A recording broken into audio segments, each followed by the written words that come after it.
Uh, Giving God the glory for another great day and being a Bulldog.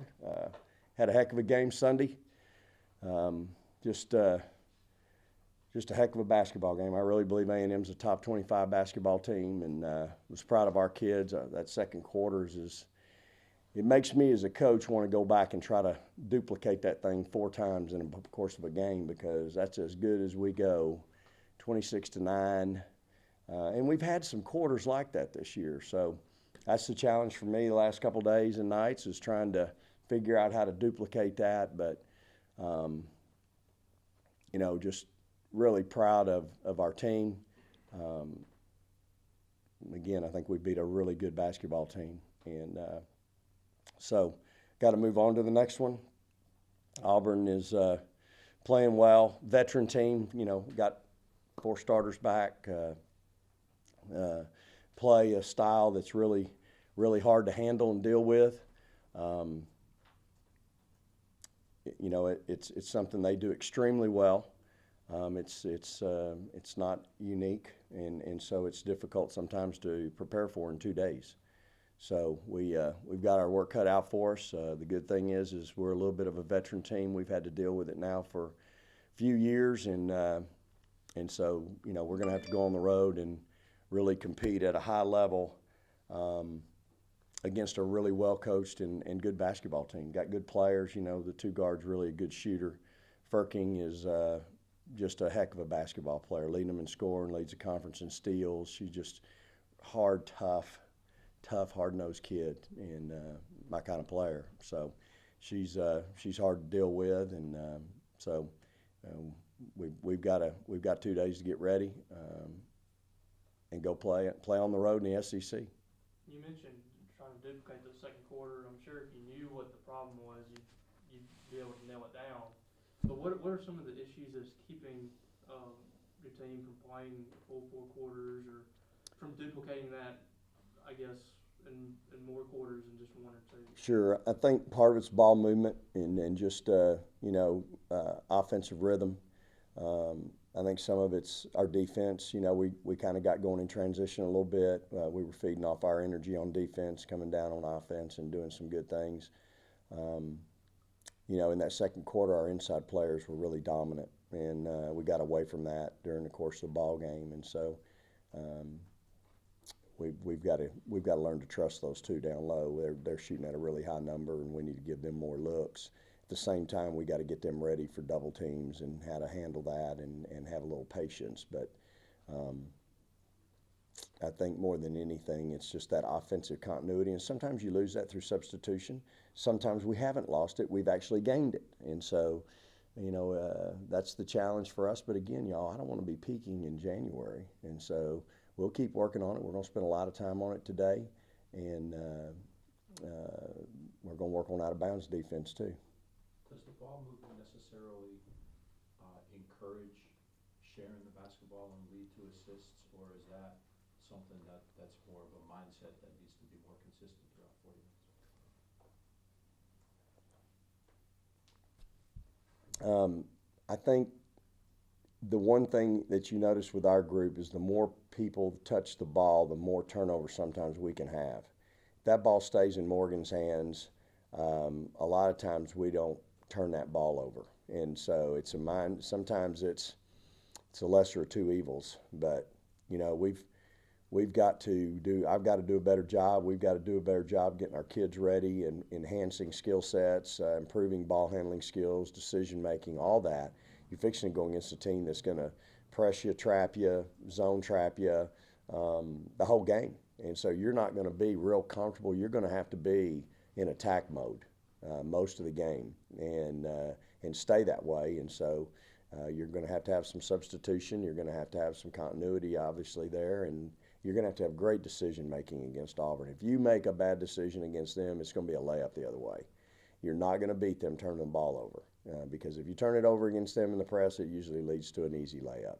And that's what they feed off of. I mean, they've turned 25-11 deficits in the first quarter against Tennessee into 20-point wins. I mean, that's a 30-point turnaround in 3 quarters, and so they're more than capable. And so they have our utmost attention and respect. We know what we're dealing with. We've got to now go get ready. The good thing again is our kids have had to deal with it before, and we've had some success. When Rose been relatively healthy, you turned to her down the stretch, Iowa State, South Carolina, the other night as well. What does she do when she's healthy, when she's able to get to 100%? What does she do for your team, especially late in ball games? And what's kind of special about her that allows you to really kind of speak highly of her and think highly of her? Well, two things. One, she can stretch you, shooting a three, and two, she can create off the bounce. She is really smart. She's got that hesitation move, the change of direction. She's got it all. And I said it last year in October when she was the best player on our team, and we didn't even know she was pregnant at the time when she was practicing. She was the best player on our team, and I told her, I said, she'll have a chance to be a pro. I mean, the kid can really do a lot of things scoring the ball, and quick. I mean, when she's got her quickness back, she's a good defender. She's got really quick hands. She can rip you, if you're handling that ball loose. And so I think that's one of the things that attracted her to us was our style of play when she decided she was going to transfer. And so the kid's special. And I could see it in her eye the other night. She wanted the ball in that moment. She had confidence. And, boy, she made some really big shots for us there late. When you first arrived, and I know different personnel, different situation, but that team had an issue with turnovers and learning how to alley the basketball like you wanted your point guards to.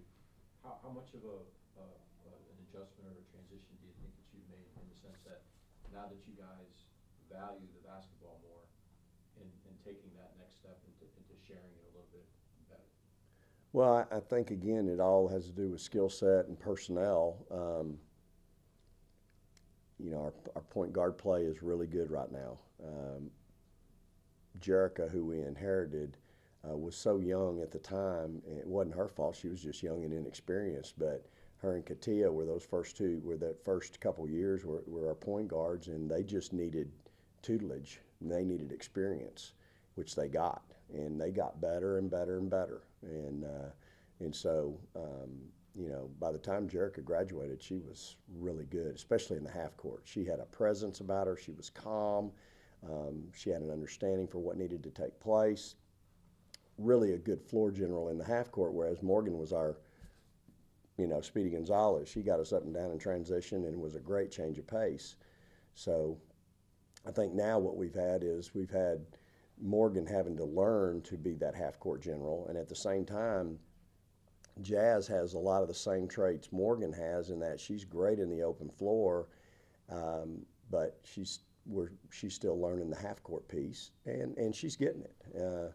Morgan's done some really good things for us, and we would be nowhere near where we are without both of those kids. So they both carry a very, very important role with us. Those two battle every day in practice, and I'm really pleased with both of them. McKay for Auburn, arguably one of the most improved players in the league. I know you've watched some tapes. No question, and just hard to deal with. They lost Tanner, but they hadn't lost a beat, and again, just long, athletic, quick. Again, they understand their style of play and play it so well. But those kids play really hard too. I mean, they're playing every defensive possession as hard as they can, as long as they can, and do just really make life miserable for you. So we've got to stay on our toes. We can't get on our heels. We can't let people attack us. We've got to stay in attack mode. And I thought that second quarter we were in attack mode the other night. We didn't settle. We were really getting after it and attacking inside with our bigs. I thought we were going off the bounce some, and so we've got to continue to stay in that mode, and if we do, I think that's when we're really, really good. When we get walking around on offense and taking too long to get into plays and things like that, it just changes the whole demeanor and the whole dynamic of the game, the whole pace. I think we're better at a little bit quicker pace, and we just, if we're going to go 15, we need to throw 600 punches. We don't need to throw 300 and be dodging 500. And that's what it feels like sometimes when we're on offense. We're wanting to stand there and just go punch, punt, toe to toe instead of, man, we got to get some quickness going to our stuff, and we just don't have. Sometimes we get in that lull, and we can't do that. We just can't do it. Where do you think that comes from? Because you just said that Morgan was really good at speaking Gonzalez, and you would think that she's more accustomed to be going like that, not necessarily in the half court, but Yeah, a little bit more pace. Yeah, I think sometimes her a half court means it's slow down half court instead of we may be running half court offense, but we got to get into it quicker. We don't need to be getting into our offense with 15 seconds on the clock. And I think that's the piece that again comes. There's games where she is really locked in and communicating and calling plays out and getting people where they need to be, and then there's other games where it's not quite as animated and not quite as their voice isn't quite as loud or demanding. And again, I think that's the learning curve that you're dealing with. Last year here at home, Dom played some point.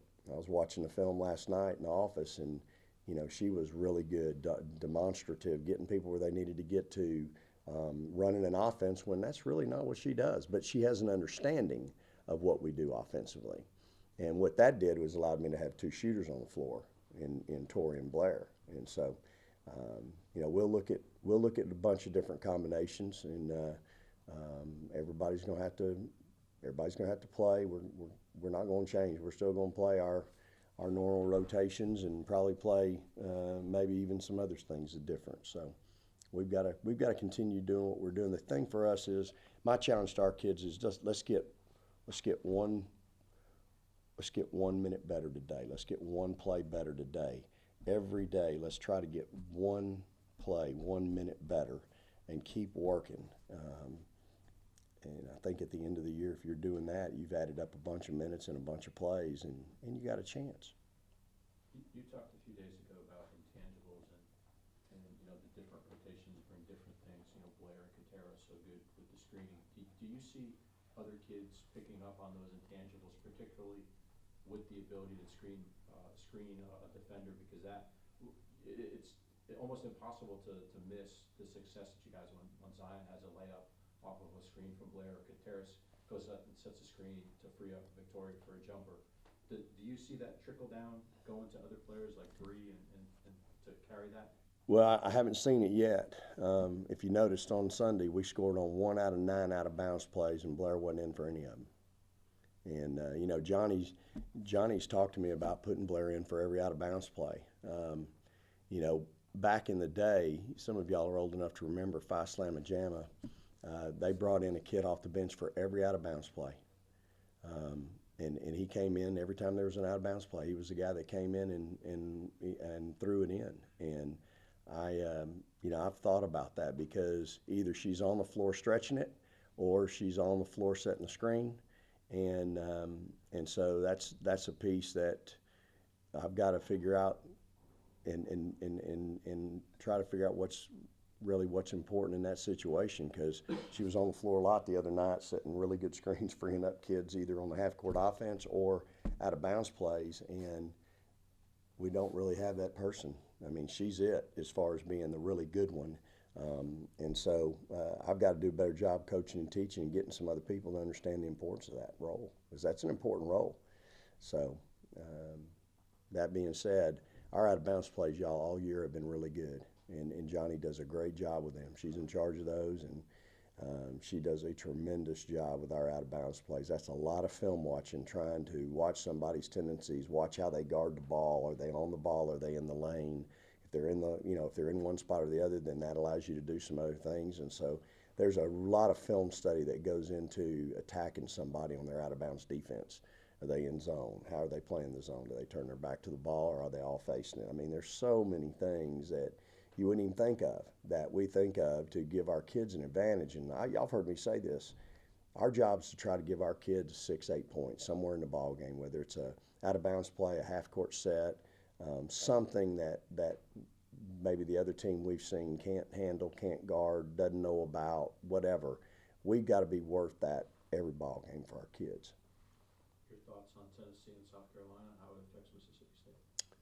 Well, heck of a game. I mean, again, just another knockdown, drag out in the league. I mean, it just shows the parity in our league. I enjoyed watching the game. I certainly knew what it was like to be in it, the week before. And so just, hats off to both teams. Just a tremendous basketball game. And, the winner always makes one more play in those kinds of games. And so, but it was, for once it was nice to sit back and be able to watch the game and really enjoy two teams competing at the highest level. I mean, really proud for our conference again. National TV, to have two teams just going toe to toe with each other was really, really good, I think, for our league. Any effect on Mississippi State or yet to be determined? Well, there's just so much left to me to so many games. Like we got 8 games left to play, and we got 4 at home, 4 on the road. We've got a really tough road schedule with Auburn, Kentucky, A&M, and Ole Miss, and our home schedule's no better with Missouri, Tennessee, Georgia, and Vanderbilt. So it just you just can take one at a time. That's all you can do. There's a lot of basketball left to be played. Obviously, today our kids should feel like, hey, I always felt like we were still in the hunt and still had a chance. But now you got to realize, hey, you're right there. All we can control is ourselves. It's all y'all guys can control in life. You can just control yourself. You can control your attitudes. You can control things within your own homes. And that's all we can control is ourselves. And you know what? That's enough. That's good enough. If we control ourselves every day and every night when we go compete, that's going to be enough. Now, you're going to have to go deal with some really honorary people, some really good players and some great coaches and some great teams in the next 8, but we control it. So it's, it'll be today's January 31st, and we're tied for first in the Southeastern Conference. So, again, we'll try to live it, do the best we can, and keep working at it. In a league full of improving teams, is Auburn one of the most improved? No question. I think they're really 5-3, I think, right now. And again, she's done it through recruiting and retention of her players, and to have 4 starters back, and just a real quality team. And they continue to do a good job down there. And again, we have a lot of respect for them and what they're doing. And again, their style of play.